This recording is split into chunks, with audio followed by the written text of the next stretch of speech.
You have to know soccer to realize how good this guy is. He impacts the game in every facet.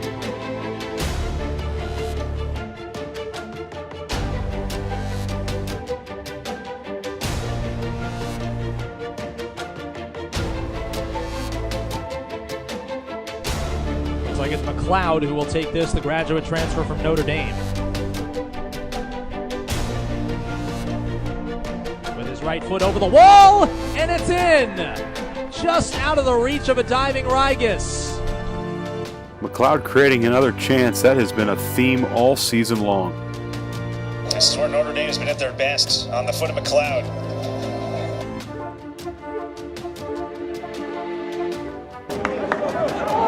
With the ability to use both his feet, he's constantly leaving defenders guessing, not knowing where to go.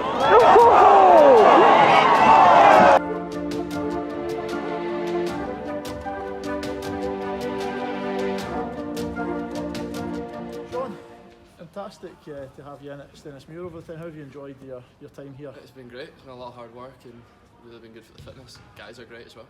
Excellent. Coaches have been brilliant with me as well. Great. And you've been in for just over 6 weeks? About that, yeah. 6 weeks. And 6 weeks, yeah.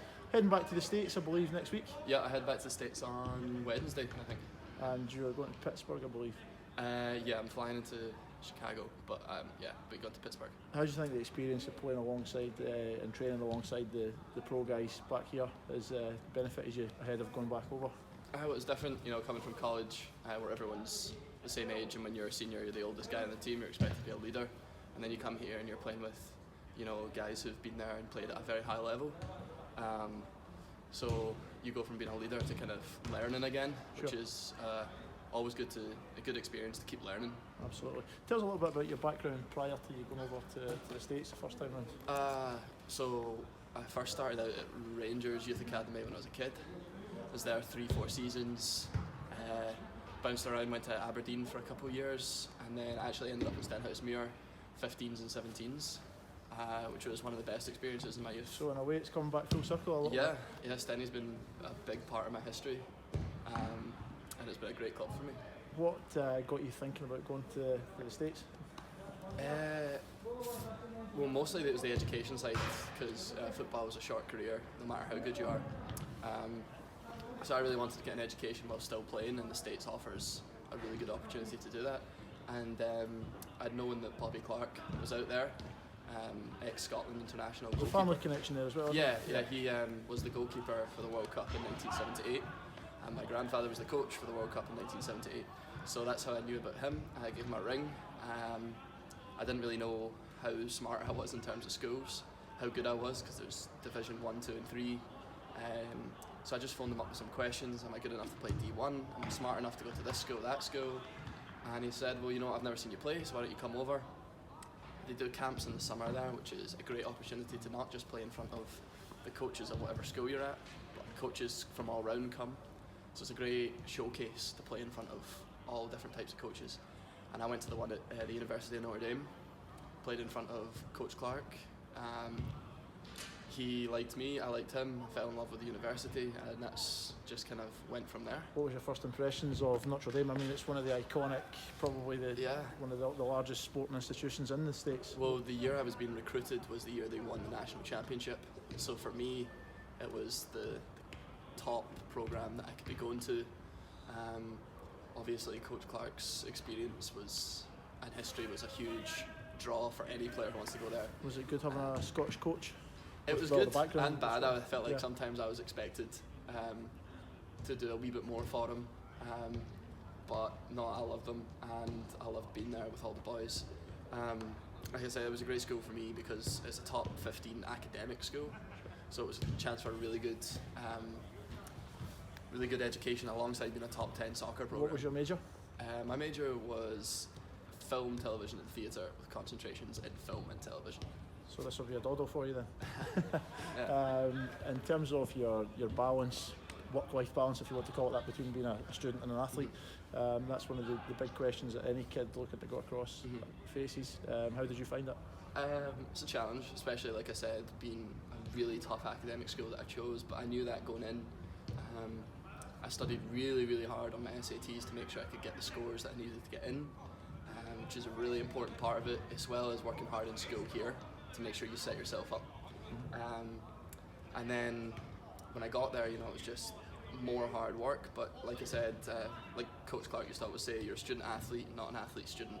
So if your grades aren't up to par, your soccer will suffer as well. You've got to make sure that you're doing both. On a football level, contrast the different styles between what you were used to back in the UK and when you got across there. I think it was in some ways more professional, because the funding over there is incredible. So the facilities are great. You've got state-of-the-art weight rooms. We had like 4 or 5 training pitches, indoor fields, our own locker room, and it was just absolutely fantastic. So it was very, very professional. We had our own strength and conditioning coach. Our team had our own nutritionist, our own sports psychologist. Just everything's taken care of to the absolute highest level. Notre Dame have obviously got several teams, basketball and football mainly being the big sports. Did you feel part of the culture? Did you feel integrated into the whole system? Yeah, I fell in love immediately.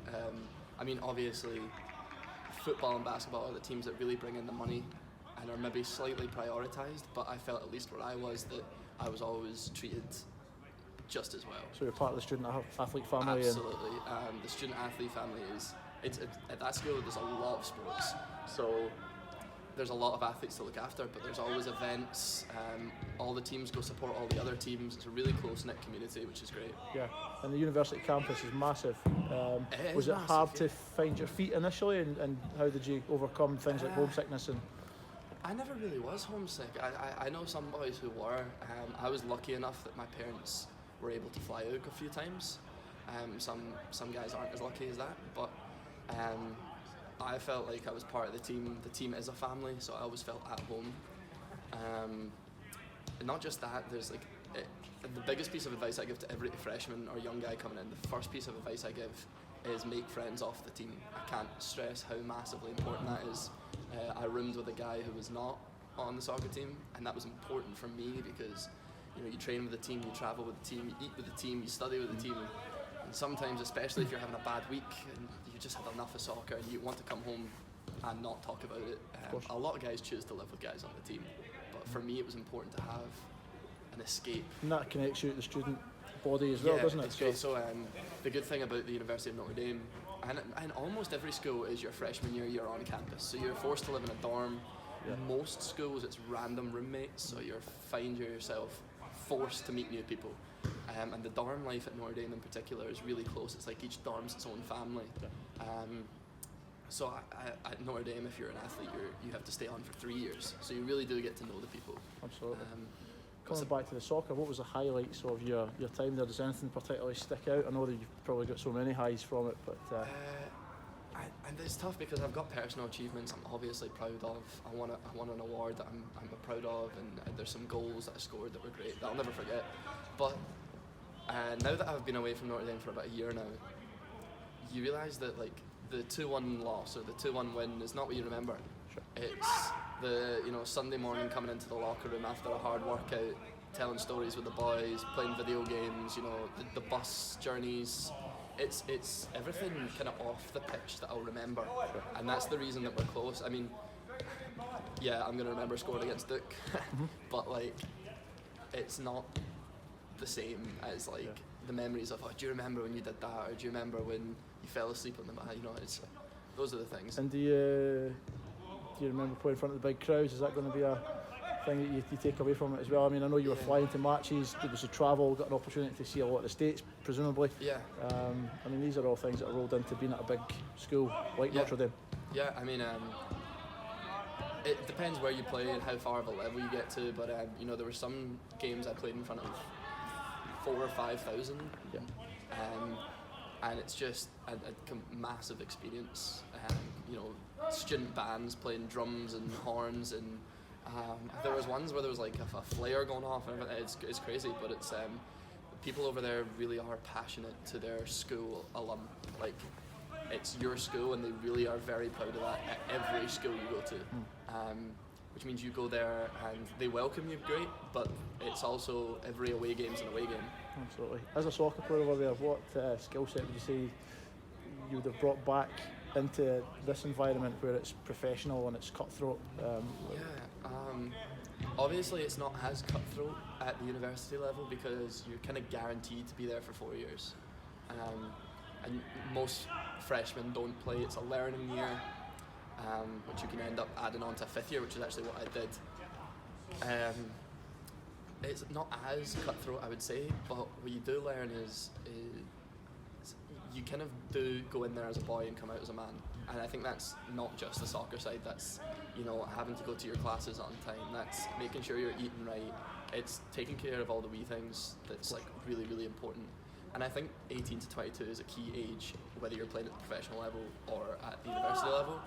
But I think there's no better way to prepare yourself for not only the rest of your professional career as a player, but a professional career in whatever you do by going to You're starting to see a big push, especially within the top tier schools, for that transition to a full season over in the States in order to help facilitate them, you know, having a better opportunity to go into the MLS or USL. Would you say that's a positive transition if they do make it? People are split on this. I guess I'm just kind of used to the fall season. And I actually was part of a vote, I think my sophomore or junior year, to decide. There was different proposals put in front. Should we play for, you know, the whole school year? Should we play for the fall and then just do the tournament in the spring, which a lot of people are pushing for? I like it. I like it because I think it's important at that level to be young, to be a student, and I think the spring gives you that, where you can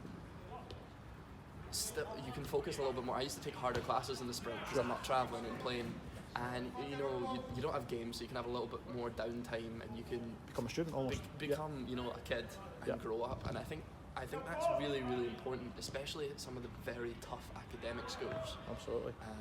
So I voted to stay in the fall season. Talking about student, how was student life away from the pitch? Did you join clubs, fraternities, anything like that, or did you? My school didn't have Greek life, so fraternities and sororities. The school I did my 5th year at did, so it was a big change. Athletes very seldom join Greek life because it's very party orientated, and you can't really do that, especially in the fall. So if we had Greek life, I wouldn't have done it. But at the school I was at, which I can only really speak about, is the dorms were so close, they were like their own little families.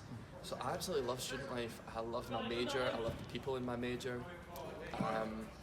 The academic support there, not only for like helping athletes with their studies. If you're struggling, there's tutors for free, there's, you know, advisors, and professors are always more than willing to help anyone, especially athletes, help them get their grades up any way they can.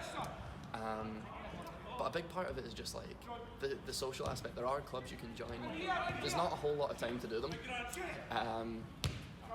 But there's always stuff going on. You can always find things. There's career fairs, and they're fantastic at helping you set up your career beyond soccer, which is a big thing you have to be thinking about, because even if you're the best player, like, your career ends one day. Of course. So that brings me nicely on to, you know, sort of bring this to a close.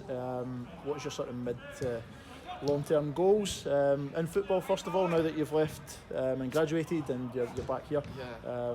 Obviously moving on to the States, you've still got ambitions to play. What's your mid to long-term goals? Well, like I said, I loved my major. I loved every minute of it. I made films and documentaries, and I wrote scripts and acted, and that was all stuff I loved doing. And it's something I'd like to do one day, but you can do that any time, and you can only do soccer for so long.